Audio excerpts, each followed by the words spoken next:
Having sailed these many years on the high seas, today it appears I will end my career as captain of this mighty pirate vessel. If you are to take on a pirate life, there are many things that you must know from my own life story. Who'd have thought that it would come to this? I've survived mutinies and storms, but now I sit in the bowels of my own ship, prisoner of the Royal Navy, me sworn enemy. 'Tis an unheroic ending to this captain's story.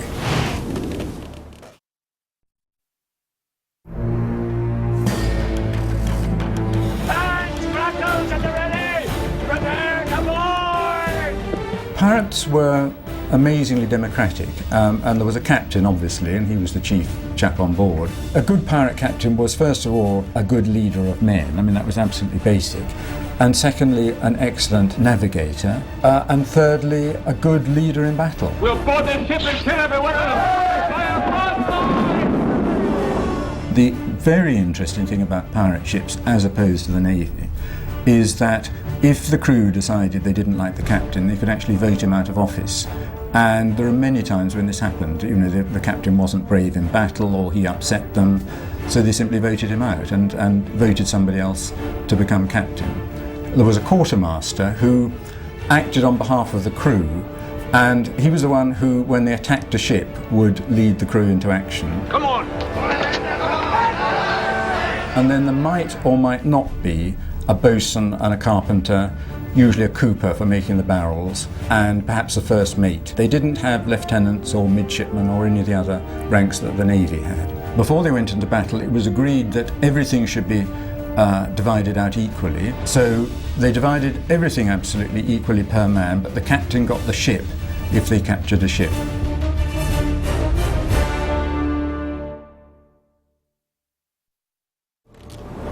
I've captured many a ship in me day, including this very one. The battles have been swift and fiercely fought. Today's attack on the Navy was no exception.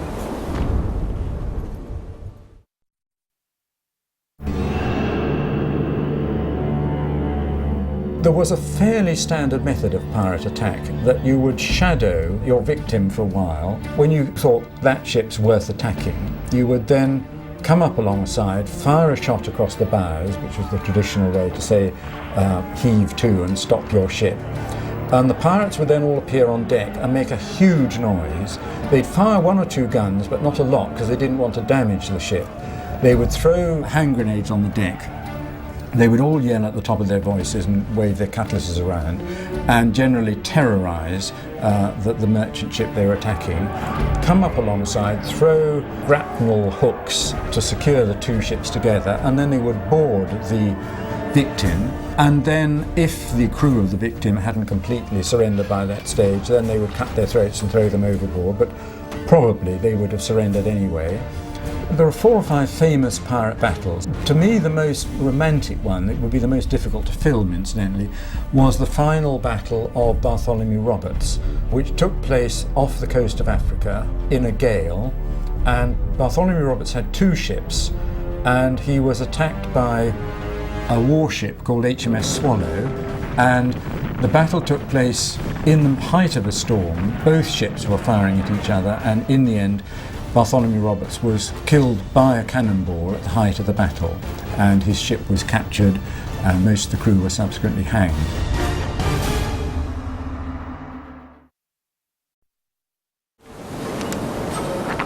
I lost many a member of me crew today, but the passion for a fight me mates demonstrated would make even the great Blackbeard proud.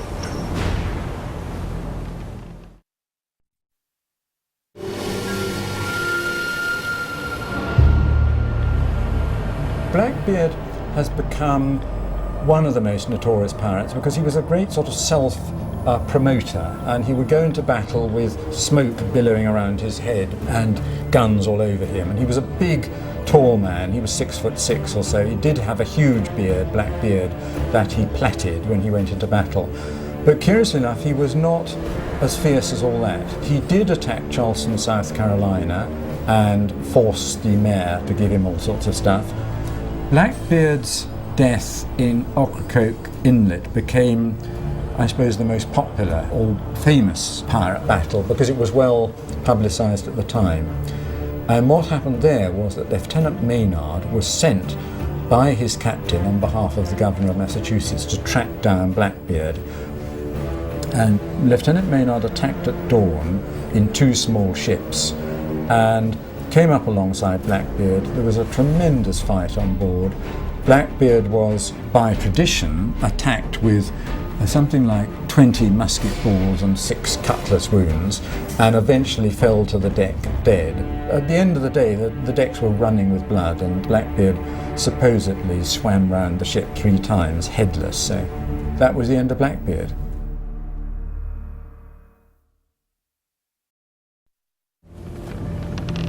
Yes, old Blackbeard would covet our good fortune. Since we put to sea, the crew and I have stolen tremendous treasure.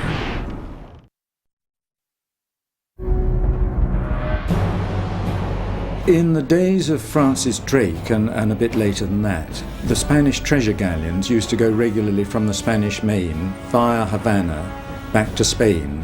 And so people like Henry Morgan and Francis Drake beforehand knew the treasure galleons' routes and would intercept them.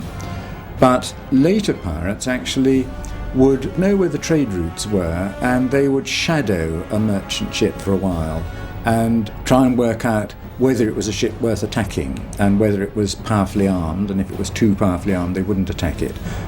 Pirates first of all went for gold and silver because that was what would make them rich quick. But also, and what is surprising, is that pirates used to steal what you would call household goods. They'd steal soap and bits and pieces just to keep them going on board. They would also steal very often essential items of gear from the other ship. They might steal anchors and ropes and that sort of thing. A lot of ambitious pirates would trade up their ship. So they would start with like a 26-gun ship. They would attack a 42-gun merchant ship and then take over the merchant ship, and that will become the pirate ship. They put some more guns on it. And some of the famous pirates would have a little fleet of pirate ships so that they'd be on the biggest one, and they had 2 or 3 other ones as well. And what they always endeavoured to steal was plenty of drink. Give me a full one, George. And one of the interesting things about a pirate attack is that having got all the loot they wanted, they would end up completely plastered. So that was the usual end of a pirate attack.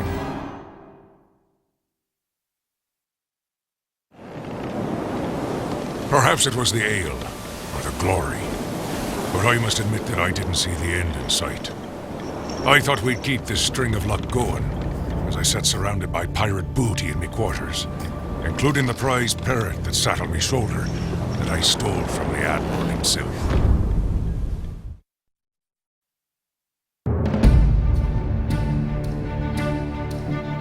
What I think so interesting about pirates is that they are instantly recognisable. Somebody can walk into a room and they've only got to have an eye patch or a wooden leg and they're a pirate. And they become associated with a whole lot of things, like walking the plank and all that. But I suppose the key recognisable things are wooden leg, scarf round head, eye patch, earring, pistols, and parrot. I love the whole thing of pirates and parrots. I did quite a bit of research on it. The fact is that parrots were very popular souvenirs for sailors to bring back from the tropics. I mean, they also brought back monkeys and occasionally things like tigers as well, but a parrot was a much easier thing to bring back. You could teach it to whistle and to say things like pieces of 8. The earring was something that you put your savings into, and it was gold. And actually one theory I've heard is that the gold earring would pay for your funeral, so that when you were collapsed on the deck with a knife through your throat, your mates would make sure you got a decent burial. I think the reason pirates had eye patches was simply because, like sailors, they were prone to shipboard accidents and being caught in a sea battle. And you find in accounts of ship's crews that sailors have missing fingers, missing limbs, and missing eyes. And an eye patch is what covered up the missing eyes. So simple as that, really. Was it a one-leg man? The thing about peg legs or wooden legs, incidentally, Long John Silver does not have a wooden leg. If you read Treasure Island, he just has one leg only and he hops around on a crutch. And yet he's given rise to the fact that all pirates had wooden legs, so it's sort of rather ironic. But lots of sailors had wooden legs simply because they were easily damaged on board a ship. I mean, sailors were always falling out of the rigging, and you could get yourself crushed with ropes and fall overboard or crush between ships, or get your leg shot off with a cannonball. So sailors tended to have bits and pieces of their bodies missing, and obviously if you had a leg missing, you made do with a wooden leg. I reckon round about 1700, the pirates in the Caribbean started to use a black flag with some sort of scary symbol on it, like a skull or a whole skeleton. The early pirate flags sometimes had a hourglass as well as a skull or something like that, and the theory was that you've got a limited amount of time, and if you don't surrender within that time, you will be dead. So over about 20 years, the skull and crossbones gradually became recognised as the pirate flag. Though actually up to that point, different pirate captains had had variations of their own, but that's what ended up as the pirate flag. When our ship wasn't sailing under the Jolly Roger, you would have thought by my appearance that I was closer to Sir Francis Drake than to a rogue and a scoundrel.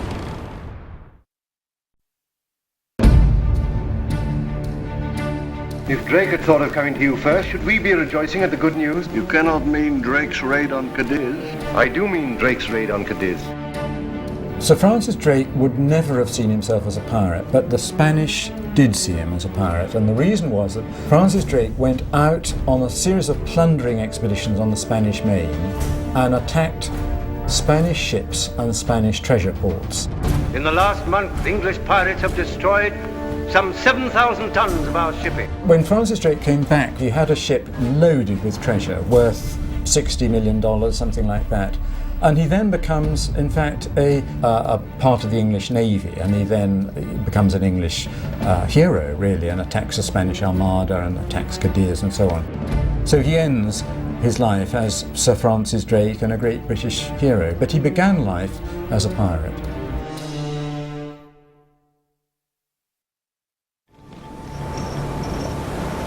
For a fortnight, me crew and I had been on the run, with an armada of 30 ships set out to capture us. In the end, our galleon was too large to evade the fleet.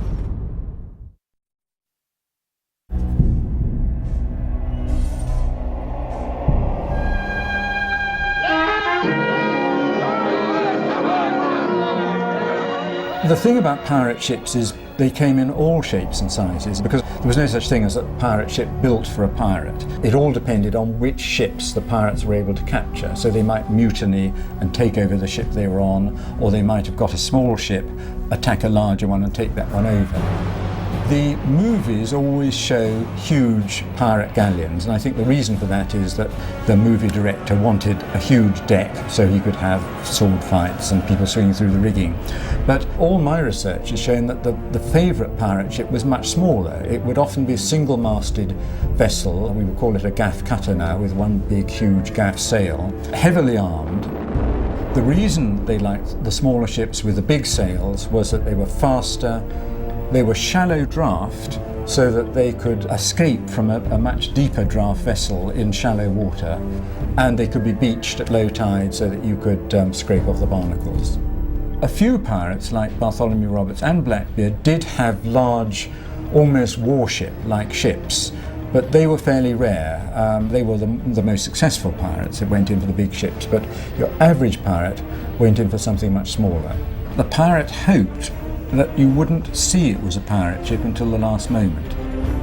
And many pirate ships endeavoured to look exactly like merchant ships and would actually fly friendly flags of a neutral country like Holland or something in order to lull the victim into a false sense of security.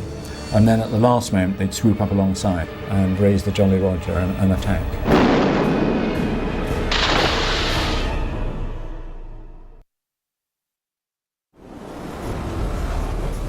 For those in me crew that survived the attack, they too await their fate, fearing they'll end up like old Captain Kidd, swinging in the breeze for all to see.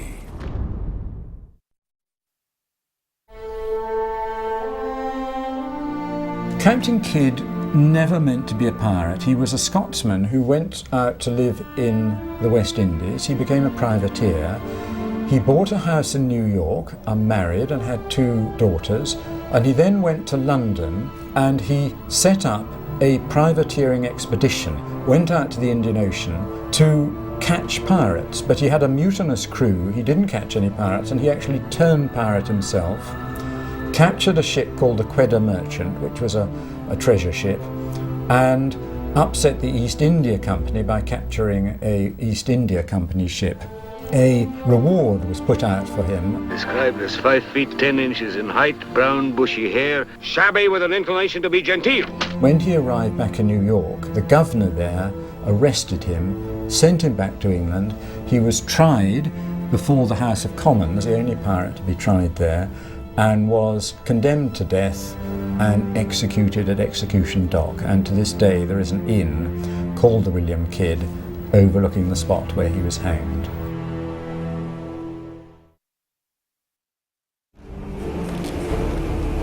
Rest assured, this captain will not go down without a fight. They'll have to kill me in a mighty battle, like the great Black Bart, if they plan to end me time as a pirate captain.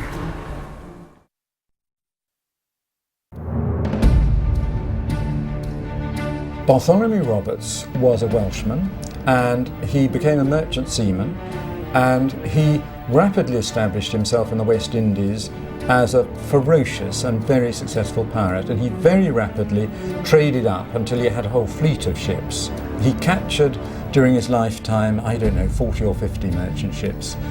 He sailed across the Atlantic several times, and eventually became such a menace that the British sent out a warship to track him down, and he was actually, in the end, cornered off Africa and killed in a sea battle.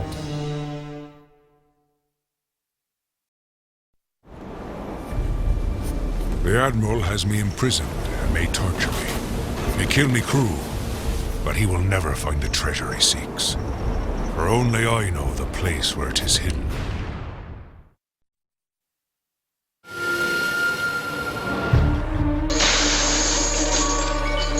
Devil's hides can find Mr. Silver, but not when them that finds has hid it, says I. The thing about buried treasure is that I don't really believe in it. There definitely were certain accounts of buried treasure. We know that Captain Kidd buried some treasure on Gardiner's Island outside New York, but we think that most of it was subsequently retrieved within a year or so of him doing that. And my theory is that Captain Kidd's whole life became so famous because he was tried in London and executed at Execution Dock that buried treasure became associated with pirates. There are in fact very few accounts of pirates actually burying treasure, and in a way, what's the point? What you wanted to do was to get back to civilization and blow the money on wine, women and song, and not bury it in the sand somewhere. I must say, if I was going for buried treasure, I would look for sunken treasure galleons, Spanish treasure galleons, because we know where a lot of them were. Many sank in the Florida Straits and the Windward Passage and in the Havana area, and there's a lot of treasure out there waiting to be found, and you're far more likely to find one of those than a sunken pirate ship.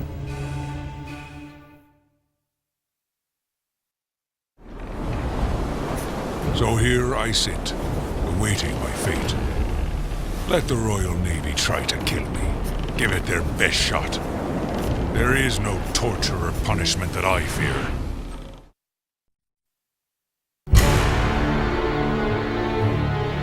Oh, poor Milgun I am, and I haven't spoke with a Christian these 5 years. 5 years? Were you shipwrecked? Nay, mate. Marooned.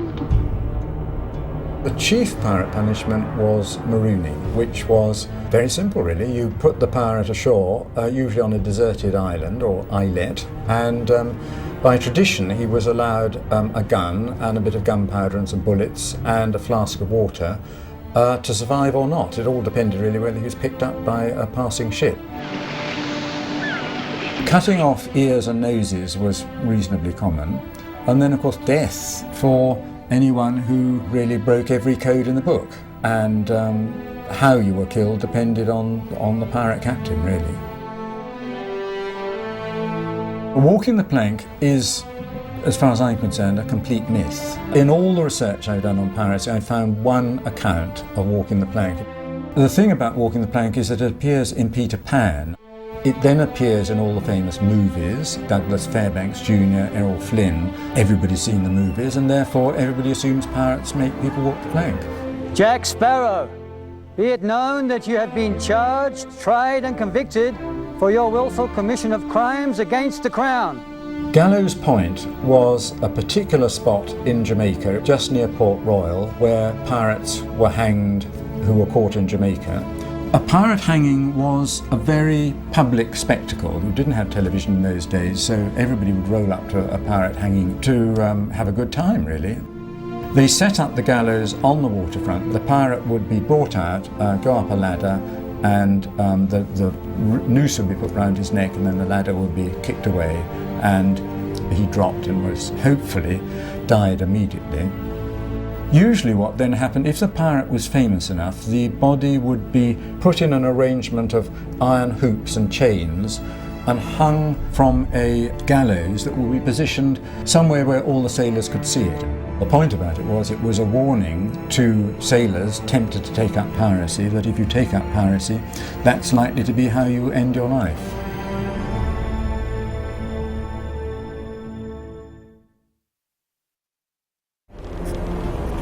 Try as they might, this is not the end for this captain. Know this, I will never be stopped. For as sure as this medallion of Aztec gold hangs around my neck, I am not one they can kill off so easily. I am more than their sworn enemy. I am a pirate.